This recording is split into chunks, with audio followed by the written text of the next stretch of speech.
বরাক দর্পণ studio. Shri Uday Shankar Goswami মহাশয়, মঞ্চে উপস্থিত শিলচর বিধানসভা মহিলা মোর্চার প্রভারী তথা প্রাক্তন আমাদের জেলা মহিলা মোর্চার সভাপতি এবং প্রাক্তন কমিশনার মিত্রা রায় মহাশয়া, আপনারা যারা ভারতীয় জনতা পার্টির কার্যকর্তারা আজকে এই সন্ধ্যাকালীন রাজনৈতিক সভায় এসেছেন, তাদের সবাইকে আমার আন্তরিক নমস্কার এবং শুভেচ্ছা। আমরা বাসন্তী পূজা করছি, বাসন্তী মায়ের আরাধনা করছি। আমি বাসন্তী পূজা উপলক্ষে আপনাদের সবাইকে, যাতে আপনাদের পরিবার, বন্ধু বান্ধব, আত্মীয় স্বজন নিয়ে সুখ, শান্তি এবং সমৃদ্ধির কামনা মায়ের কাছে করছি। বন্ধুগণ, আজকে আমরা আসাম বিধানসভা নির্বাচন 2026-এ উপনীত হয়েছে এবং এই 2026-এর বিধানসভা নির্বাচন আমাদের কাছে একটি অগ্নি পরীক্ষার মতন হয়ে আছে। আমাদের এই ওয়ার্ডটা কখনো আগে 38 আর 38 ওয়ার্ডে কতটা বুথ আছে? 6টা বুথ। আমি কিছু সাংগঠনিক কথা বলবো। ভাষণ আমরা অনেক শুনেছি, এই কথাগুলো আমাদের বলা হয় না সচরাচর, এই জন্য আমি বলছি। আমাদের 6 জন বুথ প্রেসিডেন্ট আছেন নাকি এখানে? বুথ প্রেসিডেন্ট কয়জন? বুথ প্রেসিডেন্ট 1 জন, 2 জন, 3 জন, 4 জন? আমি প্রশ্ন করবো না, পরীক্ষা নেব, আমি জাস্ট দেখছি কয়জন বুথ প্রেসিডেন্ট আছেন। 1, 2, 3, 4 জন। 6 জনের মধ্যে বাকি 2 জন নেই। শক্তি কেন্দ্র প্রমুখ কতজন আছেন? 2 জন আছেন। গুড। বসুন, আপনারা সামনে কোনো জায়গায় বসুন, তো কথা বলতে সুবিধা হবে, কারণ আমার বক্তব্য আপনাদেরকে উদ্দেশ্য করেই হবে। এখানে বসতে তাই তো, এখানে বলতে পারে। তো আমার সংগঠনের 6 জন বুথ কমিটির প্রেসিডেন্ট এবং 2 জন শক্তি কেন্দ্র ইনচার্জ, তাদেরকে সামনে রেখে আমাদের যে পিরামিড স্ট্রাকচার আছে সংগঠনে, প্রত্যেকটি বুথে বুথ কমিটি আছে, তাদের মধ্যে ইকুয়াল নাম্বার অফ মহিলা এবং পুরুষ আছে। আমাদের তাদের মধ্যে যুব মোর্চারও রিপ্রেজেন্টেশন আছে। তো আমাদের এই যে আগামী 15টা দিন আছে, এই 15টা দিনের মধ্যে দেখবেন 4টি কি 5টা দিন আমাদের চলে যাবে, কারণ আমাদের কেন্দ্রীয় নেতৃবৃন্দ, রাজ্যিক নেতৃবৃন্দ কয়েকজন আসছেন। কালকে যেরকম আমাদের সর্বানন্দ সোনোয়াল মহাশয় আসছেন, 29 তারিখে ত্রিপুরার মুখ্যমন্ত্রী ডক্টর মানিক সাহা আসছেন, পরবর্তীতে 4 তারিখ কি 3 তারিখ ডক্টর হিমন্ত বিশ্ব শর্মার রোড শো হবে, তারপরে অমিত শাহজির কার্যক্রম শিলচর বিধানসভার জন্য হবে। তো এই 4 দিন আমাদের হাত থেকে চলে গেল, হাফ ডে গেলেও, 4টা হাফ গেল, আমাদের 2 দিন চলে গেল। এখন কথা হচ্ছে বাকি দিন আমার কতটা? আজকে ইলেকশন কমিশন নোটিশ জারি করে দেবে যে এইটা হচ্ছে শিলচর বিধানসভা 118 নম্বর বিধানসভা, এইজন ক্যান্ডিডেট, 5 জন, 7 জন, 8 জন, 9 জন, যত ছিল ভারতীয় জনতা পার্টির ক্যান্ডিডেট রাজদীপ রায় ক্রমিক নাম্বার দিয়ে দেবে, 1 নম্বর, 2 নম্বর, 3 নম্বর, 4 নম্বর কোন একটা জায়গায় হবে। তো এই বাতাবরণ কালকে আমরা মোটামুটি ক্লিয়ার হয়ে যাব যে ক্রমিক নাম্বার বিজেপির কত হবে। আর ভোটের আপনারা টাইম জানেন, সকাল 7টায় আরম্ভ হবে, বিকেল 5টায় শেষ হয়ে যাবে এবং এই সময়ের ভেতরে আমাদের ভোট নিয়ে আসতে হবে। এই 6টা ভোট গ্রহণ কেন্দ্রে আমাদের ভোট পার্সেন্টেজ কত আছে? ভোট টোটাল ভোট কত আছে?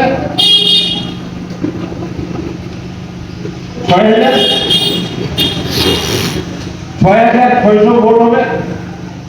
6,600 ভোটের মধ্যে আমাদের 90% বুথ কমিটিদেরকে, প্রধানদেরকে, বুথ কমিটির যারা সভাপতিরা আছে তারা টিম নিয়ে ক্যালকুলেট করে বুঝবেন, আমি ডিটেইলসে যাচ্ছি না, কিন্তু ধরে নিন একটা বুথে 1000 আমাদের ভোট আছে। 1000 ভোটের মধ্যে 90% ভোট আমাদের কাস্ট করাতে লাগবে। 90% ভোট কাস্ট করাতে লাগবে। আমরা যদি 80-89% ভোট কাস্ট করাই, তাহলে আমরা we should not be satisfied. কারণ আমি আপনাদেরকে একটা চিত্র তুলে ধরছি, এই চিত্র থেকে আপনারা বুঝতে পারবেন যে কংগ্রেস আজকের দিনে প্রচার মাইনরিটি এলাকাতে গিয়ে করছে না, কারণ তারা জানে সব মাইনরিটি 95% মাইনরিটিরা কংগ্রেসকে ভোট দেবে, এবং বাকি যে আমরা যারা মেজরিটি এবং সনাতনী আছি তাদের থেকে 15-20% ভোট যদি চলে যায় তাহলে ব্যালেন্স চট করে টিল্ট হয়ে যাবে।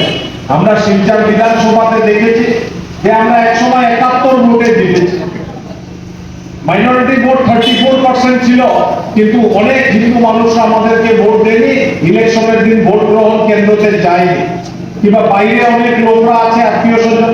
Link road is known for that. Link রোডের অনেক পরিবারের যারা যারা বাইরে আছে তাদেরকে আমার বুথ কমিটির যারা প্রেসিডেন্ট আছে আপনারা লিস্ট নিয়ে বসবেন, এদের প্রত্যেকটি বাড়িতে আপনারা দেখে নেবেন যে কোন কোন বাড়িতে তাদের চাকরিয়ান ছেলে মেয়ে ভাই বন্ধু তারা বাইরে আছে, কলকাতা, গুয়াহাটি, দিল্লি, ব্যাঙ্গালোর, হায়দ্রাবাদ এরকম জায়গায় আছে। তাদেরকে সূচনা দিতে হবে যে this is once in a 5-year experience. এই 5 বছরে একবার এই অপরচুনিটি আসে, আমাদের বাড়িতে আসতে হবে এবং বাড়িতে এসে ভোট প্রদান করতে হবে। এই সুবাদে হয়তো মা বাবা যারা আছে, বুড়ো বুড়ি যারা আছে তাদের সঙ্গে দেখা হয়ে যাবে, কিন্তু আমাদের এটা লিস্ট বানাতে হবে যে এই লিস্টের মধ্যে কোথায় বাইরে থাকা লোক আছে, যারা শিলচরের বাইরে আছে। যদি করিমগঞ্জ আছেন, গুয়াহাটি আছেন, কোনো চিন্তা নয়, চট করে আজকাল চলে আসছে। আর আগে থেকে যদি প্ল্যান করে তাহলে আপনারা সবাই চলে আসতে পারবেন। আমার বাড়িতেও বাইরে ভোট আছে, আমার ভাই তাদের ভাইদের স্ত্রী ছেলে মেয়েদেরকে নিয়ে বাইরে থাকে। আমরা ইলেকশনের নমিনেশন পাওয়ার পরে আমরা ফার্স্ট কাজটা করেছি হচ্ছে টিকেট করেছি, যাতে আমরা 9 তারিখে আমরা সবাই একসঙ্গে পারিবারিক ভাবে সবাই গিয়ে ভোট করব। আমার নিবেদন আপনাদের কাছে যে আপনারা সবাই এই কাজটু করবেন, না হলে আমার সে ভোট প্রদান হয়েছে, তাহলে আপনারা বুঝবেন যে আমাদের ভোট যতটুকু যাওয়া উচিত ছিল ঠিক ততটুকু যায়নি। আমাদের যারা দায়িত্ব আছে, যারা আমরা এখানে গার্জিয়ান স্বরূপ আছি, তাদেরকে ব্যবস্থা করে দেওয়া হবে। নতুন কিছু নয়, আমরা বিগত অনেক বছর থেকে এই অঞ্চলে ভারতীয় জনতা পার্টি কংগ্রেসকে পরাস্ত করে এসেছে। বিগত 3টি বিধানসভা নির্বাচন ভারতীয় জনতা পার্টি কংগ্রেসকে হারিয়েছে। বিগত 3টি সাধারণ নির্বাচনে ভারতীয় জনতা পার্টি কংগ্রেসকে হারিয়েছে, এবং 6টি নির্বাচনে বিজেপি কংগ্রেসকে হারিয়েছে। এটা গতানুগতিক আমি বলে দিচ্ছি আপনাদের। 2024-এ পরিমলদার ইলেকশন শিলচরে আমরা জিতেছি। 2021-এর বিধানসভা নির্বাচন রিপাইন চক্রবর্তী ইলেকশন জিতেছে। 2019-এর সাধারণ নির্বাচন ডক্টর রাজদীপ রায় ইলেকশন জিতেছেন। 2016-তে দিলীপ পাল বিধানসভা নির্বাচন জিতেছেন। 2014-তে বিধানসভায় বাই ইলেকশন হয়েছিল, দিলীপ পাল তখন টিকিট পেয়েছিলেন, সেবারও জিতেছিলেন। 2014-তে কবীন্দ্র পুরকাইস্ত যদিও তখন ইলেকশন হেরে গেছিলেন, কিন্তু সুস্মিতা দেব মহাশয়াকে শিলচর বিধানসভার চক্রে ভারতীয় জনতা পার্টি পরাস্ত করেছে। তার মানেটা কি? বিগত 6টি নির্বাচন ভারতীয় জনতা পার্টি আমরা ইলেকশন জিতেছি শিলচর বিধানসভা কেন্দ্রে, এবং এটাকে 7 নম্বর বা একটা বৃহৎ মার্জিনে এটা করতে হবে। এটার জন্য আপনাদের সংকল্প নিতে হবে, এবং সংকল্প নেওয়ার রাস্তাটা কোথায় আমি বলছি আপনাদের। আমরা ছেলেরা আছি অনেক, মেয়েরা আজকাল ক্রিকেটে ইন্টারেস্ট নেই। তীর্থঙ্কর দেবরায় মহাশয়কে আমি মঞ্চে চলে আসতে অনুরোধ করছি, আমাদের বরিষ্ঠ কার্যকর্তা বলা যায়। তো ক্রিকেটের ভাষায় সুনীল গাভাস্করের নাম শুনেছেন। সুনীল গাভাস্কর ক্রিকেটের বিশ্লেষণ করতে একটা কথা প্রায়ই বলেন যে যেদিন আপনার ব্যাটসম্যানের ফর্ম ভালো থাকবে সেই ফর্মে ভালো করে ব্যাটিং করবেন, বেশি করে রান একাত্তা করে দেবেন, কারণ যেদিন ফর্ম খারাপ থাকবে ওইদিন সেদিন আপনার কোনো রান আসবে না। তো আমাদের যেগুলো ভালো বুথ আছে, ভালো ফর্ম মানে যে বুথগুলোতে আমাদের মেজরিটি আছে, যে বুথগুলোতে সাংগঠনিক ভাবে ভারতীয় জনতা পার্টি মজবুত আছে, সেই বুথগুলোতে আমাদের 90, 94, 95, 97% ভোট কাস্ট আমাদের করতে হবে, যাতে মাইনরিটি বুথের যেগুলো আমাদের খামতি হবে সেগুলো মেকআপ আমরা এইরকম জায়গা থেকে করতে পারবো। আমি ক্লিয়ার? আমি ভালো করে বুঝিয়েছি যে আমাদের এখানে আপনারা এটা নিয়ে নিশ্চিত হবে না যে আসছে আমাদের ভোট হয়ে যাচ্ছে। বিকেল 5টার সময় যদি দেখেন 72% ভোট হয়েছে, আপনারা নিশ্চিন্ত থাকেন আপনাদের পার্শ্ববর্তী কোনো ঝাড়গ্রামে যেখানে মাইনরিটি ডমিনেটেড এলাকা আছে সেখানে 92% ক্রস করে গেছে। আমরা কোনোদিন হিস্টোরিক্যালি আমরা 75-80% এর উপরে যেতে পারি না, কিন্তু ভারতবর্ষের রাজনৈতিক পরিস্থিতি, ভারতবর্ষের রাজনৈতিক পরিকাঠামো আস্তে আস্তে বদলে গেছে। এটা বদলানোর কারণে নিদর্শন আমি আপনাদের সম্মুখে তুলে ধরেছি। আমাদের পার্শ্ববর্তী করিমগঞ্জে বিগত যে নির্বাচন হয়েছিল, সাধারণ নির্বাচন মানে এমপি ইলেকশন, সেই এমপি ইলেকশনে করিমগঞ্জ লোকসভা কেন্দ্রে আমরা 2,10,000 ভোটে পিছিয়েছিলাম। 2,10,000 ভোট সনাতনীদের কম ছিল, কিন্তু তারপরেও ভারতীয় জনতা পার্টি ইলেকশন জিতেছে। কৃপানাথ মাল্লা 16,000 ভোটে ইলেকশন জিতেছেন। তা সম্ভব কেন হয়েছে? তা সম্ভব এই কারণে হয়েছে কারণ করিমগঞ্জ মানে টাউনে, রামকৃষ্ণনগর টাউনে, পাতারকান্দি টাউনে যে জায়গায় ভারতীয় জনতা পার্টি মজবুত ছিল সেখানে 95, 96, 97% ভোট কাস্টিং হয়েছে। ওই জন্য বিজেপি এমপি আমরা করিমগঞ্জ থেকে পাঠাতে পেরেছি বন্ধুগণ। তার মানে কি? তার মানে হচ্ছে আমরা যদি সংকল্প নিই, আমরা যদি চিন্তা করি যে না আমরা করব, তাহলে এটা করা সম্ভব। এবং এই ডিলিমিটেশনের পরে কাছাড় জেলাতে যে রাজনৈতিক পরিস্থিতি হয়েছে, 6টি আমাদের কেন্দ্রে আমাদের হিন্দু মেজরিটি হয়েছে, সনাতনী মেজরিটি হয়েছে। এই জন্য আমাদের এটাকে প্রমাণ করতে হবে যে ডিলিমিটেশনটা যেটা হয়েছে এটা ডেমোগ্রাফিক্যালি এটা ভালো হয়েছে, এবং ডেমোগ্রাফিক্যালি যদি ভালো হয় এটা আগামী 50 বছরের জন্য সুনিশ্চিত করতে হবে। আপনার আমার পরবর্তী প্রজন্মের জন্য এই সিটকে সুনিশ্চিত করতে হবে। ওই জন্য মার্জিন গুলো বাড়াতে হবে। ডিলিমিটেশন তো আবার 2 বছর পরে হবে, কারণ এইবার বিধানসভার সময় হয়তো 3 বছর হবে। নরেন্দ্র মোদী অ্যানাউন্স করে দিয়েছেন one nation one election. Committee হয়েছে, ভারতবর্ষের প্রাক্তন রাষ্ট্রপতি রামনাথ কোবিন্দকে দিয়ে কমিটি হয়েছে। কমিটি কিছুদিন আগে রিপোর্ট সাবমিট করেছে। রিপোর্ট সাবমিট করে বলেছে ওয়ান নেশন ওয়ান ইলেকশন এটা হওয়া সম্ভব আছে। তার মানে 5 জানুয়ারি 2027 থেকে আগামী ইলেকশনের ডঙ্কা বাজবে, এবং 2 বছরের মধ্যে পুরো ভোটার রোল থেকে আরম্ভ করে পুরো national register of citizen NRC থেকে আরম্ভ করে আমাদের ওয়ান নেশন ওয়ান ইলেকশনের বিল পার্লামেন্টে পাস হতে হবে, এবং 5 জানুয়ারি 2029-এ নতুন ভোটার লিস্ট হবে, যার বেসিসে এপ্রিল 2029-এ ভারতবর্ষে একসঙ্গে বিধানসভা আর সাধারণ নির্বাচন একসঙ্গে হবে বন্ধুগণ।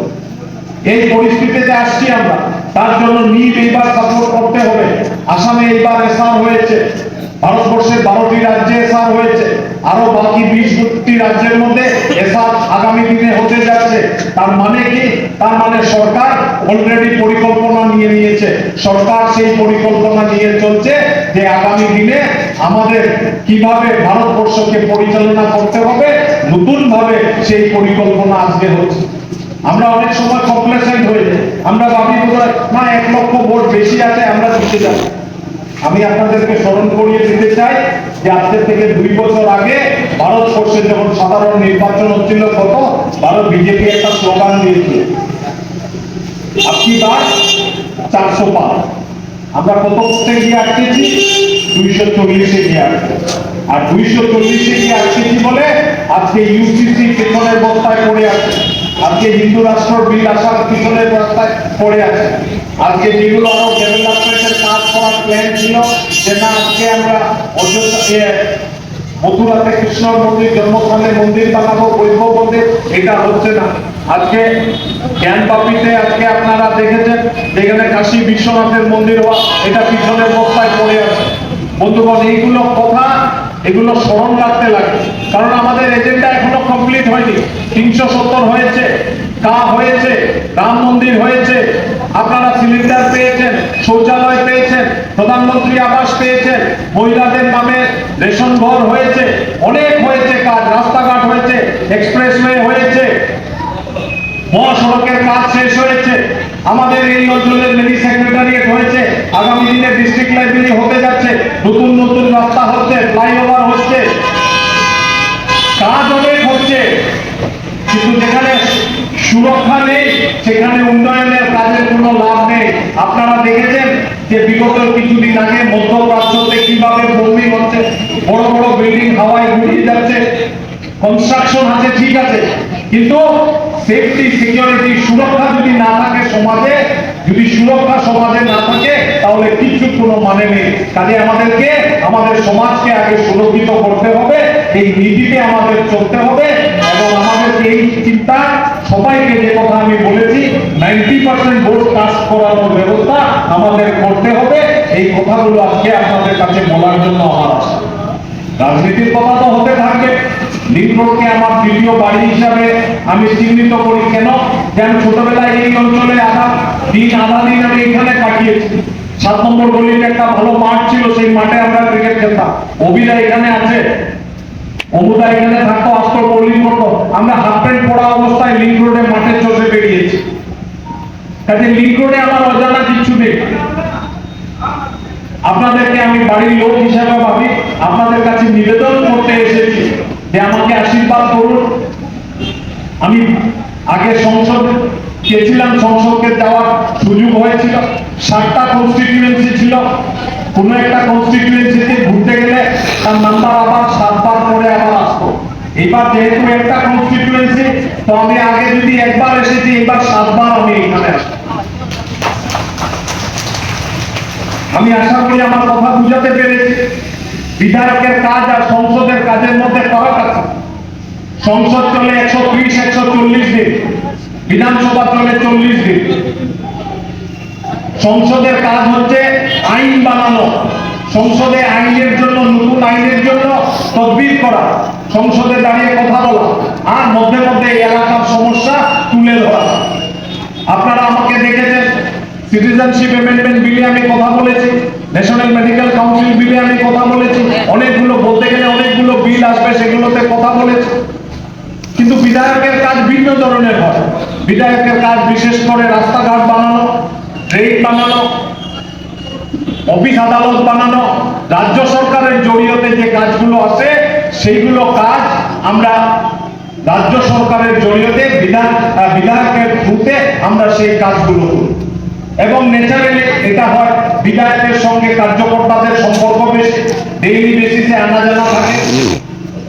আর কার্যকর্তাদের জড়িয়তে ভোটারদের সঙ্গে সম্পর্ক বেশি হয়, যেটা সংসদের সেটা সেরকম হয় না। আর যেহেতু আমি সংসদ হওয়ার পরে আমাকে দল বিভিন্নভাবে বিভিন্ন জায়গায় দায়িত্ব দিয়েছে। একবার আমাকে রাজ্যের জেনারেল সেক্রেটারি করে দিয়েছে, তার মানে সাধারণ সম্পাদক। 2021-এর ইলেকশনে আমি বেশিরভাগ সময় গুয়াহাটিতে কাটাতে হয়েছে।